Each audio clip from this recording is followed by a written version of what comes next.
ஒரு மெக்கானிக் என்ன பண்ணியிருக்காரு, தன்னுடைய பணி டைம் முடிச்சுட்டு ரொம்ப சோர்ந்து போய் கடைய அடைச்சிட்டாருங்க. சரியான சோன்னு மழை பெஞ்சுக்கிட்டு இருக்கு. அந்த சமயத்தில ஒரு பெரிய ஒரு கார்லேருந்து வந்து இறங்குறாரு. "ஐயா, ஐயா, ஐயா இங்க எனக்கு உதவி செய்யணும். என்னுடைய கார் வந்து பஞ்சர் ஆயிருச்சு.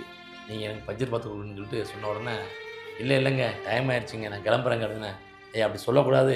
என்னுடைய மனைவி வந்து பிரசவ வலியில துடிச்சுக்கிட்டு இருக்கா. அவள ஹாஸ்பிட்டலுக்கு கொண்டு போணும்.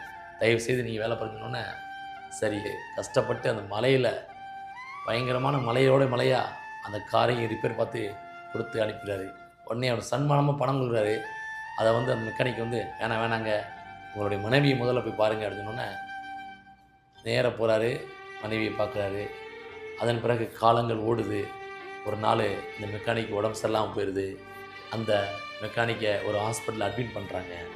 அட்மிட் பண்ணும்போது பார்த்தா, ஆப்ரேஷன் பண்ணணும். பெரிய பணத்தொகை தேவைப்படுது. பணம் இல்ல. என்ன பண்ணுறதுன்னு தெரியல. முழிச்சுக்கிட்டு இருக்காரு. கடைசியில ஆப்ரேஷன் பண்ணி முடிச்சுட்டாங்க. தன்னுடைய மகள் ஊர் ஊரா சுத்த போயிட்டா, பணம் வாங்குறதுக்கு. பக்கத்தில ஒரு பில் வந்திருக்கு. அந்த பில்ல பார்க்குறாரு. பார்த்தோன்னே பார்த்தீங்கன்னா, 0 பேலன்ஸ் எழுதியிருக்கு. காரணம் என்னன்னா, ஒண்ணுமே குடுக்க தேவையில்ல அப்படின்னு சொல்லிட்டு எழுதியிருக்கு.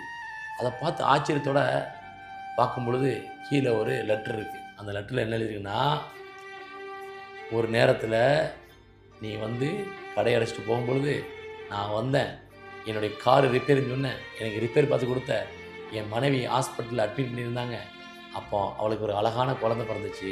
அந்த குழந்தை தான் இப்போ உனக்கு ஆப்ரேஷன் பண்ண டாக்டர்" அப்படின்னோன்னே, மகிழ்ச்சியில அப்படியே துடிச்சிட்டாருங்க.